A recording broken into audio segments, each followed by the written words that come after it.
Hello all. November 19th, 2012. Well, in our last video we talked about the new shale oil making the U.S. the new Saudi Arabia, and there's a lot of conflict on that, a lot of debate on whether that's true or not. So I finally found a map of what's thought to be of the shale oil in the U.S. Let me show it to you. Alright, this is not to scale or anything, it's just a rough kind of drawing. But this is supposed to be the U.S. Anyway, the red areas are where the shale oil is expected to be, which is very interesting because it's just exactly the same places they drill for conventional oil. So that's sort of telling me that maybe what they're calling shale oil is just very small pockets of conventional oil, and they're having to use heat and explosives and tons of water to get it out, and of course conventional oil to run all the equipment to get it out and make all the chemicals that they pump down in to get the oil out.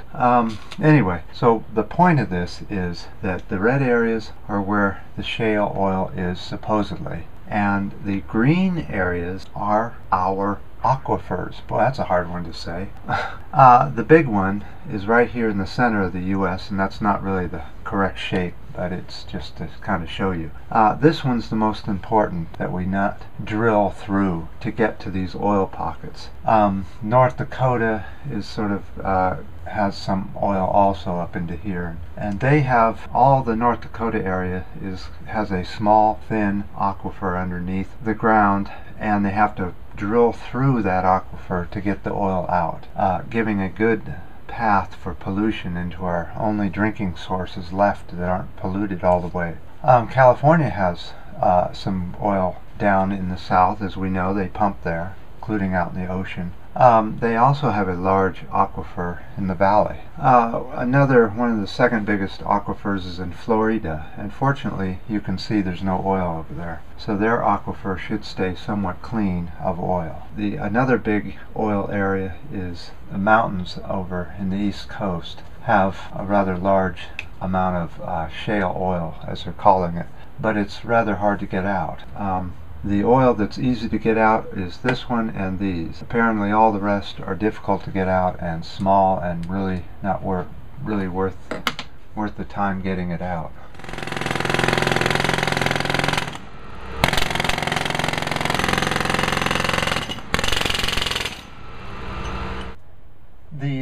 The map I just showed you is really controversial, whether that oil is there or not. But that's the only map I can really find, and there isn't a whole lot of information that's accurate on this. There's still the debate on how much and how easy it will be to get out. The information I get is we're over the peak on shale oil, or coming to the peak of shale oil, and from then on it'll go down. Some of the people are saying that if the shale oil doesn't come through, it will make the coming crisis of oil depletion going to be that much worse, because they're telling us one thing and the reality is just the opposite.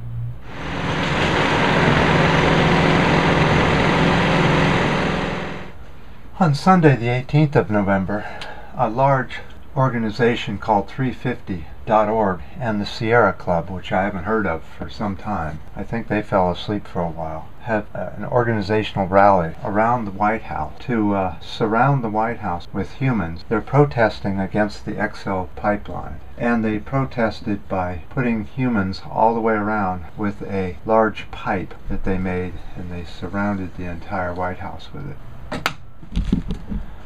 Pink Barrio thanks everyone who showed up at the White House. 350.org is doing a 21-city tour of the U.S. during the winter to protest XL and dirty oil. So if you see them come around any city in the U.S., maybe you could join them, and we can try and convince Mr. Change to actually change from oil to wind and solar power. Oh, never mind.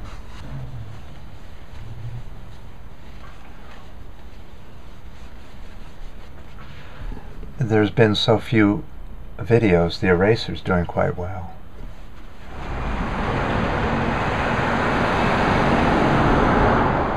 Okay, and another bit of news. There was an oil rig fire off the coast of Louisiana in the Gulf of Mexico, and it exploded, killing 2 or 3 people, maybe more. 4 are still missing. They've found 1 apparently floating in the ocean. They're asking nearby helicopters and fishermen and people in boats to look out for any floating body, that they're still missing some. As far as an oil spill goes, it looks like it was about 27 gallons, maybe less. They weren't pumping at the time, and the cause of the explosion is unknown. My question is, if you can't handle the Gulf of Mexico, how could you possibly think that you're ready for drilling in the Arctic? So we haven't seen the barges in San Francisco Bay for a while, which supply oil to northern, central, and southern California and parts of Oregon. This oil's turned into gasoline for this part of this country. Lately we've seen, last time it was around 6 or 7 barges. Lately though, the barges have been down to about 2 to 3. Let's go up and see what they look like today. On about a 60-degree day now. System is starting to come in. Looks like some rain off to the north, but in the bay,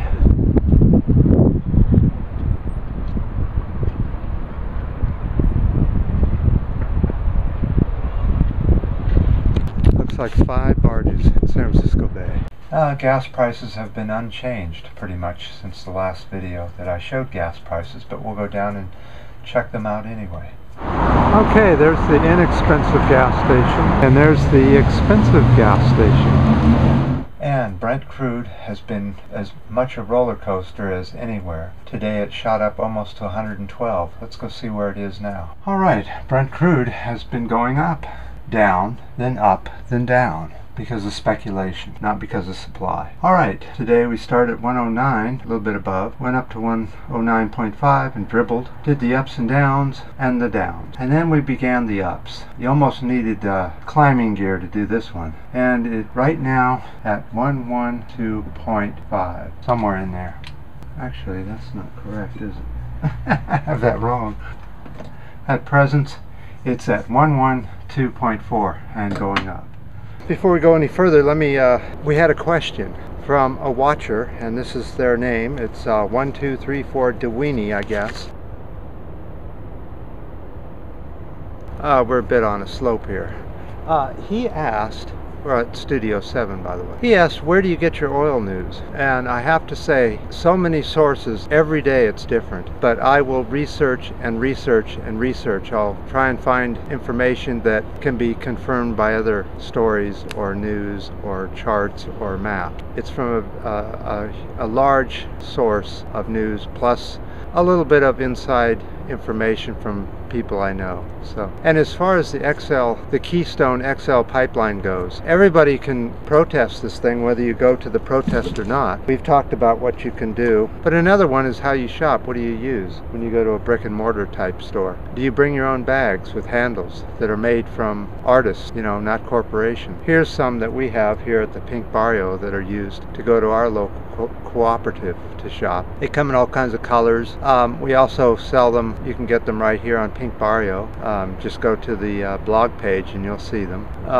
So anyway, if you use your own bags instead of using plastic bags, that's one of the big sources of oil, is plastic bags. So instead of using plastic bags, use reusable bags whenever you can, and only use the plastic bags for a one-time use thing where you can't clean it out enough to reuse it because it'll just spoil the food you put in it. But many of these cloth bags are really sturdy, and it's such an easy thing to do than to not use the plastic bags they offer at the store. You're just trying to save yourselves, that's all, by reducing the amount of oil you can put in the air. And now we're seeing all this strange weather. Here it is, almost Thanksgiving, and it's short-sleeved weather again this year during the winter of California.